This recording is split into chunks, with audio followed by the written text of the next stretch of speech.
شروع میں نے جو کہا کہ انسان دو چیزوں کا مجموعہ ہے، روح اور جسم، باڈی اور روح، اسپرٹ۔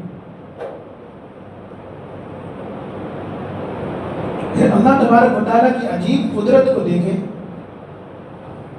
ایک تو ایک گولا بنا ماں کے پیٹ میں، اس کے اندر کیا بھرا ہوا؟ خون۔ کون سا خون ہے؟ پیریڈ والا خون بند۔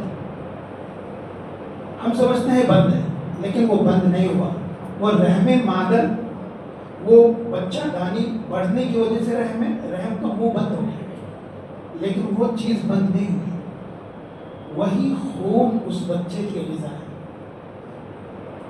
ایسی چیز سے اے انسان میں نے تجھے پیدا کیا کہ جس کا نام لینا تم گوارا نہیں کرتے،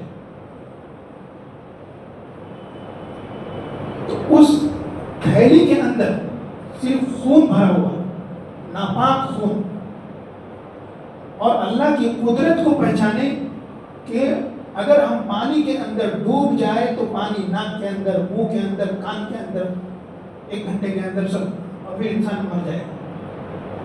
لیکن اللہ تبارک و تعالیٰ 9 مہینے اس پانی کے اندر اس بچے کو رکھا، ہمیں اور آپ کو رکھا، اور نہ خون کان میں گیا، نہ ناک میں گیا، نہ منہ میں گیا۔ کھایا کیا؟ 9 مہینے کے اندر، اب وہ جو 4 مہینے سے بچہ زندہ ہو گیا، اب وہ کھایا کیا؟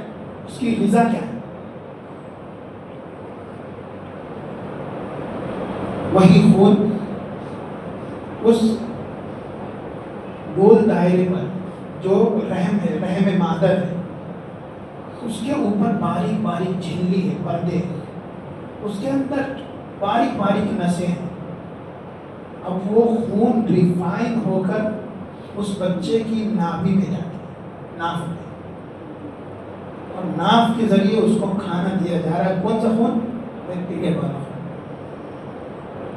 اللہ کی قدرت کو سمجھے، اللہ کو پہچاننے کی چیزیں ہیں، یہ سب قرآن حدیث میں ہے۔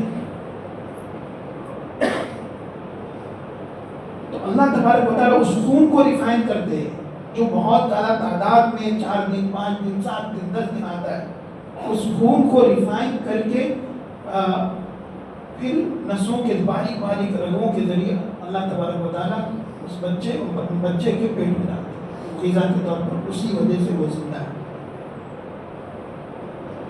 اچھا، کھایا، 9 مہینے کھایا یا 5 مہینے کھایا،